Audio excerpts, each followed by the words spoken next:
नमस्कार दोस्तों, welcome back. स्वागत है एक बार फिर से आप सभी का एजे वीडियोग्राफी न्यूज के ताजा व फ्रेश वीडियो में। तो दोस्तों, आज हम आपके लिए लेके आए हैं राजस्थान की 200 विधानसभा सीटों के बारे में स्ट्रिक्ट जानकारी अपडेट। जी हाँ दोस्तों, इस वीडियो में आपको देखने को मिलेगा कि राजस्थान की 200 विधानसभा सीटों में से ओपिनियन पोल के मुताबिक भारतीय जनता पार्टी को कितनी सीटें हासिल हो रही है, कांग्रेस को कितनी सीटें हासिल हो रही है और साथ ही साथ आरएलपी और अन्य पार्टियों को राजस्थान की 200 विधानसभा सीटों में से कितनी कितनी सीटें मिल रही है।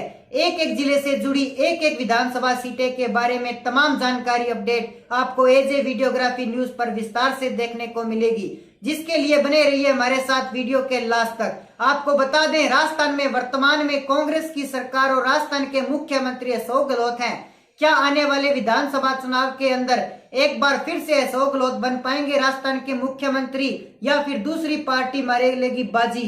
राजस्थान की 200 विधानसभा सीटों में से क्या है जनता का मूड? आइए राजस्थान की जनता का मूड जानने की कोशिश करते हैं। लेकिन उससे पहले आप हमारे चैनल एजे वीडियोग्राफी पर पहली बार वीडियो देख रहे हैं तो वीडियो के नीचे लाल बटन है, उसे दबाकर चैनल को सब्सक्राइब कर लीजिए। सबसे पहले बात करते हैं राजस्थान के पहले जिले दौसा की 5 विधानसभा सीटों की। तो आपको बता दें, दौसा की 5 विधानसभा सीटों में से ओपिनियन पोल के मुताबिक भारतीय जनता पार्टी को 3 सीटें हासिल हो रही है, कांग्रेस को 2 सीटें, आरएलपी और अन्य पार्टियों को दौसा में 0 सीट मिल रही है। दौसा के बाद चर्चा की जाए धौलपुर की 4 विधानसभा सीटों की, तो आपको बता दें, धौलपुर की 4 विधानसभा सीटों से भारतीय जनता पार्टी को 2 सीटें हासिल हो रही है, कांग्रेस को भी 2 सीटें, आरएलपी और अन्य पार्टियों को धौलपुर में 0 सीटें मिल रही है। धौलपुर में भारतीय जनता पार्टी और कांग्रेस का रहस्य इक्वल बैठ रहा है। धौलपुर के बाद चर्चा की जाए डूंगरपुर की 4 विधानसभा सीटों की, तो आपको बता दें, डूंगरपुर की 4 विधानसभा सीटों में से भारतीय जनता पार्टी और कांग्रेस को इक्वल 2-2 सीटें मिल रही है, आरएलपी और अन्य पार्टियों को 0 सीटें मिल रही है। तो दोस्तों, हमने राजस्थान की 13 विधानसभा सीटों की चर्चा कर ली है, जिसमें से ओपिनियन पोल के मुताबिक भारतीय जनता पार्टी को 7 सीटें, कांग्रेस को 6 सीटें, आरएलपी और अन्य पार्टियों को 0 सीटें दी गई है। फिलहाल तक तो भारतीय जनता पार्टी और कांग्रेस का रहस्य लगभग इक्वल बैठ रहा है। डूंगरपुर के बाद चर्चा करते हैं गंगानगर की 6 विधानसभा सीटों की। तो आपको बता दें, गंगानगर की 6 विधानसभा सीटों में से भारतीय जनता पार्टी को 3 सीटें, कांग्रेस को 2 सीटें, आरएलपी और अन्य पार्टियों को 0 सीटें मिल रही है। चलिए चर्चा करते हैं गंगानगर के बाद हनुमानगढ़ की 5 विधानसभा सीटों की। तो आपको बता दें, हनुमानगढ़ की 5 विधानसभा सीटों में से भारतीय जनता पार्टी को 3 सीटें, कांग्रेस को 2 सीटें और अन्य पार्टियों को आरएलपी को 0 सीटें मिल रही है। हनुमानगढ़ के बाद बात करते हैं नागौर की 10 विधानसभा सीटों की। तो आपको बता दें, नागौर की 10 विधानसभा सीटों में से भारतीय जनता पार्टी, कांग्रेस और अन्य पार्टियों को 0 सीटों का सामना करना पड़ रहा है। नागौर में 10 की 10 विधानसभा सीटें आरएलपी को हासिल हो रही है। आपको बता दें, नागौर आरएलपी का गढ़ है, ऐसे में 10 की 10 सीटें आरएलपी को मिल रही है। बात करते हैं नागौर के बाद भीलवाड़ा की 7 विधानसभा सीटों की। तो दोस्तों, भीलवाड़ा की 7 विधानसभा सीटों के आंकड़े आप स्क्रीन पर देख पा रहे होंगे। भारतीय जनता पार्टी को 4 सीटें, कांग्रेस को 3 सीटें, आरएलपी और अन्य पार्टियों को भीलवाड़ा में 0 सीटें मिल रही है। तो दोस्तों, हमने राजस्थान की 41 विधानसभा सीटों की चर्चा कर ली है, जिसमें से भारतीय जनता पार्टी को 17 सीटें, कांग्रेस को 13 सीटें, आरएलपी को 10 सीटें और अन्य पार्टियों को 1 सीट मिल रही है। बात की जाए भीलवाड़ा के बाद बीकानेर की 7 विधानसभा सीटों की। तो आपको बता दें, बीकानेर की 7 विधानसभा सीटों में से भारतीय जनता पार्टी को 3 सीटें हासिल हो रही है, कांग्रेस को 2 सीटें मिल रही है, वहीं आरएलपी और अन्य पार्टियों को इक्वल 1-1 सीट हासिल हो रही है। बीकानेर के बाद बात की जाए बूंदी की 3 विधानसभा सीटों की।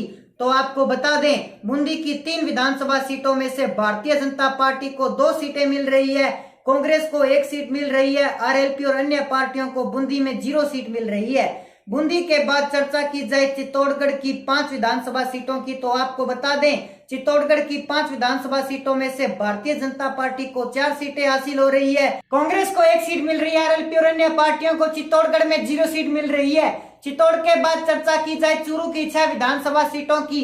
तो आपको बता दें चुरू की 6 विधानसभा सीटों में से भारतीय जनता पार्टी 4 सीटें मिल रही है। कांग्रेस और आरएलपी को इक्वल एक सीट और अन्य पार्टियों को चुरू में 0 सीट मिल रही है। तो दोस्तों हमने राजस्थान की 62 विधानसभा सीटों की चर्चा कर ली है, जिसमें से ओपिनियन पोल के मुताबिक भारतीय जनता पार्टी को 3 सीटें, कांग्रेस को 18 सीटें, आरएलपी को 12 सीटें और अन्य पार्टियों को 2 सीटें हासिल हो रही है।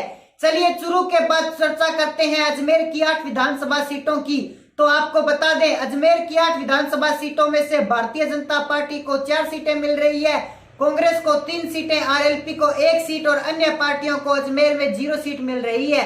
अजमेर के बाद बात की जाए अलवर की 11 विधानसभा सीटों की, तो आपको बता दें अलवर की 11 विधानसभा सीटों में से भारतीय जनता पार्टी को 6 सीटें मिल रही है, कांग्रेस को 4 सीटें, आरएलपी को 1 सीट और अन्य पार्टियों को 0 सीट का सामना करना पड़ रहा है। चर्चा की जाए अलवर के बांसवाड़ा की 5 विधानसभा सीटों की, तो आपको बता दें बांसवाड़ा की 5 विधानसभा सीटों में से ओपिनियन पोल के मुताबिक भारतीय जनता पार्टी को 3 सीटें हासिल हो रही है, कांग्रेस को 2 सीटें, आरएलपी और अन्य पार्टियों को बांसवाड़ा में 0 सीटें मिल रही है। बांसवाड़ा के बाद चर्चा करें 12 की 4 विधानसभा सीटों की, तो आपको बता दें 12 की 4 विधानसभा सीटों में से भारतीय जनता पार्टी को 3 सीटें मिल रही है, कांग्रेस को 1 सीट, आरएलपी और अन्य पार्टियों को 12 में 0 सीट मिल रही है। 12 के बाद बात की जाए राजस्थान के अगले जिले बाड़मेर की 7 विधानसभा सीटों की, तो आपको बता दें बाड़मेर की 7 विधानसभा सीटों में से भारतीय जनता पार्टी को 4 सीटें हासिल हो रही है, कांग्रेस को 2 सीटें, आरएलपी को 0 सीट और अन्य पार्टियों को बाड़मेर में 1 सीट मिल रही है। तो दोस्तों हमने राजस्थान की 97 विधानसभा सीटों की चर्चा कर ली है, जिसमें से ओपिनियन पोल के मुताबिक भारतीय जनता पार्टी को 85 सीटें, कांग्रेस को 30 सीटें और आरएलपी को 14 सीटें, वहीं अन्य पार्टी को 3 सीटें मिल रही है। तो दोस्तों ऐसे में जो भी आपकी राय है आप हमारे कमेंट सेक्शन में जरूर बताएं। साथ ही हमारे चैनल को कर लीजिए सब्सक्राइब ताकि हमारी नई अपडेट्स आप तक पहुंच सके। जय हिंद, जय भारत।